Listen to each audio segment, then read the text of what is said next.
পা কটা? দুটো। চোখ কটা? দাঁত কটা? এবার তুমি 32টা। কটা দাঁত? কার কটা দাঁত আছে দেখি? 32টা দাঁত আছে তো? বলে দেখবো কিন্তু।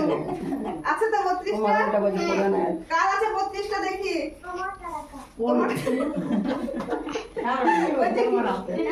পড়াশোনা চোখ কটা চোখ? দুটো। কান কটা? পেট কটা? নাক কটা?